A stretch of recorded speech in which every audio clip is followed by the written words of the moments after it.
What is going on, everybody? My name is Johnny. This is Best Bets and Drivers to Watch for this weekend at the Brickyard at Indianapolis for the Verizon 200.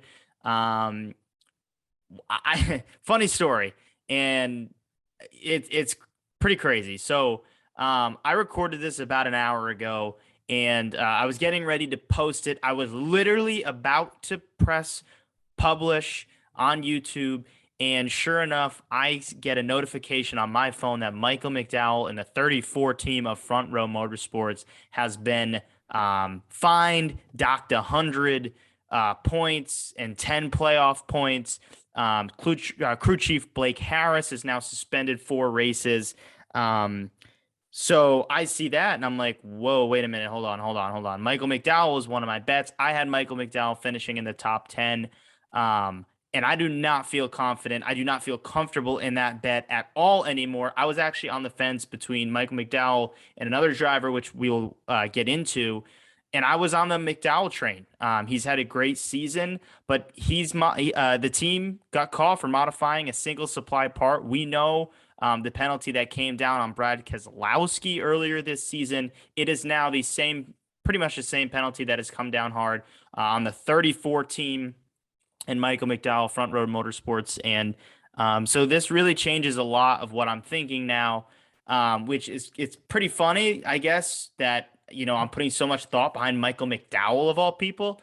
But I really think he had a chance to steal this thing. I do not have any confidence in him and his team anymore. I hope, because he's had a great season, I hope that he can bounce back from this, the team can bounce back from this.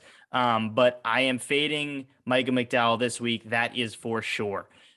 So without further ado, then let's get into it. We've got the Verizon 200 at Indianapolis. I believe, like I said earlier, someone will kiss these bricks.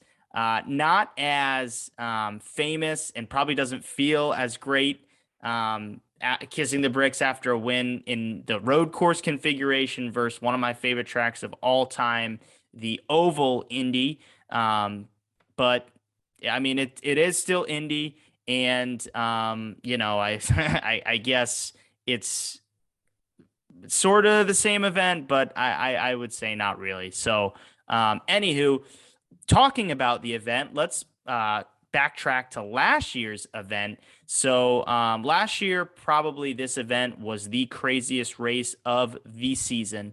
I think you can make an argument that it might be like top 10 craziest NASCAR races of all time, quite frankly.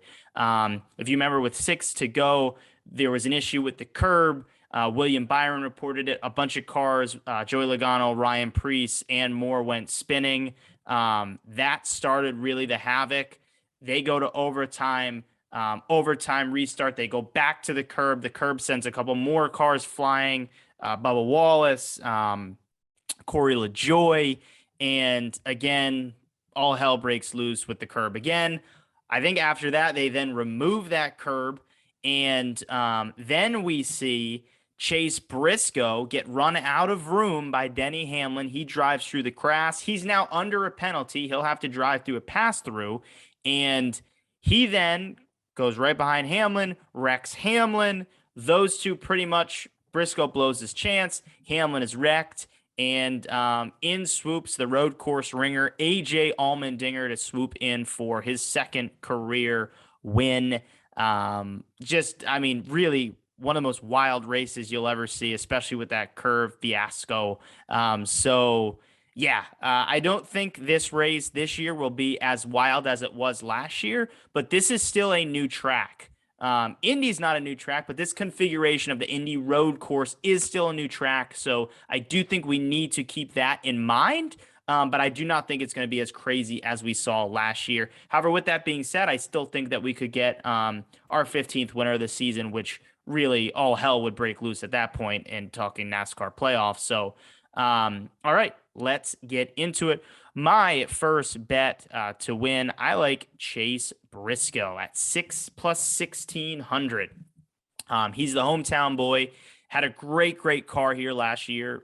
Really didn't have a good year last year, but this was from start to almost finish one of his best races. Ran top 5 most of the day. Plus 1,600. Won here in 2020 with the Xfinity race. Started second. Almost won the pole. Started second here last year. He's been okay at road courses this year, but he circled this race on his schedule for a long time. He probably should have won it last year if not for Hamlin and himself. Kind of, just both ways. He kind of screwed that one up, but I think he can get his revenge this year. I like Chase Briscoe at plus 1,600. Chase Elliott going with another Chase to win, plus 400. So here's the thing about this bet. I don't love this bet because plus 400 for NASCAR, those aren't really good odds. But you just got to love what you're seeing from Chase right now. First, second, last 5 races. I like a top 3 for Chase. I think he continues that streak, and I like him to win. Now, I might advise you, honestly, to fade away from this bet because there's not much reward to a plus 400 bet. That almost feels more like an F1 bet to me. But I do I think Chase Elliott has a legitimate, probably the best chance to win right now with where his team's at. Going to a road course, his last month or so of racing. I mean, Chase Elliott at plus 400. I do still think there's some value there if you kind of put a larger bet on him. But, plus 400, you do what you want with that bet. My next bet to win, Tyler Redick, plus 1,000. I actually think those are pretty good odds. Super fast here last year, earned some of the highest amounts of points, won a lot of laps here. This track comes down to talent and skills. Tyler Redick is a talented, young, skilled driver, can run high against the wall when needed, has really good braking control and throttle control when you need it. Both on ovals and here at road courses. So I look at a skilled guy like Tyler Redick. He's got 2 top 3s on road courses this year, including his win. So, I think Tyler Redick last year, if you look at it, he was one of the best cars from start to finish, got caught in the chaos at the end. It didn't finish well, but had a really good run last year here. I also like AJ Allmendinger to win this thing at plus 2,000. So last year's winner, it's pretty crazy that this is DraftKings, that last year's winner who came really close to winning at Circuit of the Americas, probably I would think the closest road course to this road course, meaning Indy, coming in at plus 2,000 to win this thing. I mean, that's a great bet. There is a ton of value there. Plus 2,000 for him to win, plus 550 for him for a top 3, and plus 260 for a top 5. So much value for Allmendinger. If you can lock that bet in early, I would do it. I think he's going to qualify well. I think his odds are going to shift. They probably already have shifted at this point, because I think people see that and say, wow, that's crazy. This is the Christopher Bell, New Hampshire bet. This is the people making the odds not putting much thought into this one. So look, I don't think that we're going to see repeat winners, especially at a track like this. But you cannot pass up a bet like that. Plus 2,000 for AJ Allmendinger. Let's go to top 10s. Let's start with Austin Cindric. Not a great bet, minus 200, but an average finish of 7th at road courses this year. He won the road course in Xfinity here last year, so he knows what it's like to get in victory lane at this track. Road courses have been from, the first race of the season to our current race of the season. You look at Austin Cindric's season as a whole, road courses are where he shined, and I think he'll do it again. I think he'll get another top 10. I have been pounding this bet really for whatever the first 3 road course races. I'll do it again here, and I'm going to do it at Watkins Glen, and I'll probably do it at the Roval. Why not? This bet needs to hit.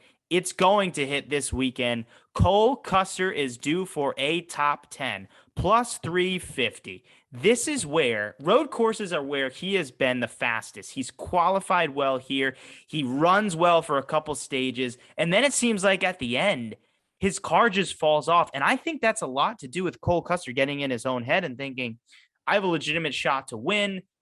Where can I get a little bit more out of this car? And then I think the changes never suit Custer well, and he can't adapt quick enough to put it all together. But I think, look, he's been so close at the road courses. He got spun out, was looking for a top 10 early on, I think at the first road course at Coda, qualified well at Sonoma, qualified well at Road America. Just, one thing leads to another, and he falls out of the top 10 at the end of that race. But ladies and gentlemen, this is the week. Cole Custer, top 10 plus 350. Come on, Cole, let's get this done. So there's another one. I also like William Byron for top 5 plus 260. William Byron since Martinsville has not been good, not at all. But he won the pole here last year. He was running very, very well through most of that race. Didn't lead a lot of laps. I think he only led actually one lap, but he was top 5 that whole race. And once the curb came up, he was kind of the first guy to spin out through that. His race was pretty much ruined from there on out. But he had a super fast car. His last top 10 actually came at Sonoma. Not many top 10s since that Martinsville win. But I think William Byron can get some momentum back coming at a track where he was so close to having a really good run last year at. So William Byron, top 5 plus 260. And then I am no longer doing the Michael McDowell bet. So I want to swap him with Chris Buescher. Chris Buescher, top 10. So I'm trying to find the odds here on Chris Buescher for a top 10. But Chris Buescher has been really, really good and really fast on road courses this season. Second at Sonoma, 6th at Road America. Didn't have the good run at Circuit of the Americas. But look, guys, if I like him better at Glen, I think that is where I think he can actually perhaps win the race. But look, Chris Buescher has been really technical this year, and technical in a good way at these road courses. Getting around the turns fast, good throttle control, always seems to stay out of the trouble at road courses really in general. And, that's kind of been his career with road courses. But now he's putting the speed together with staying out of trouble. And I think if this race needs a little havoc for Chris Buescher to possibly win this. But I think if this race, which I'm expecting is pretty smooth, then I think Chris Buescher is going to get a top 10 because at Road America, Sonoma, pretty smooth. Ran a lot of green flag laps, and we got to see the long run speed on his car. And back-to-back top 10s at road courses. Let's make it 3, Chris Buescher. So I'm going to trade out that McDowell bet. I'm going to throw Chris Buescher in that category. Give me 1 sec. I want to make sure that I get this, the odds correct on this. McDowell came in at plus 100, which is funny because those are his best odds this year to come in for a top 10. So give me 1 sec. I apologize that I didn't have this up earlier. But at the same time, I think this is good stuff to look at because this will be able to tell me how much I really like this bet. So Buescher plus 100 as well. All right. I think there's good value in that. Couple other guys that I'm just looking at, Logano plus 140, Kurt Busch plus 170. Those are pretty decent. But Chris Buescher plus 100 for a top 10. I think that's a fair bet. And look, like I said, I expect this race to be quite different than we saw last year. And if we do end up running a lot of green flag laps, pretty like long runs, I think Chris Buescher, that's where he's shined the most at these road courses. So I look for him to get a top 10. So let me run through these one more time. Chase Briscoe, to win plus 1,600. Chase Elliott to win plus 400. Tyler Redick to win plus 1,000. And AJ Allmendinger to win at plus 2,000. Chris Buescher top 10 plus 100. Austin Cindric, top 10, minus 200. Cole Custer, come on, baby. Come on, Cole, top 10, plus 350. And a William Byron, top 5 for plus 260. You also might want to throw in a top 3, plus 550 for Allmendinger, and a top 5 for Allmendinger at plus 260.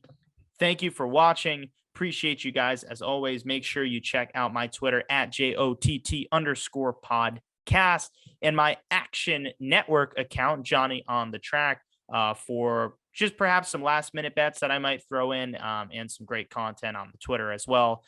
So like this video, please subscribe. And as always, leave what you think in the comments for this week. Thanks, guys.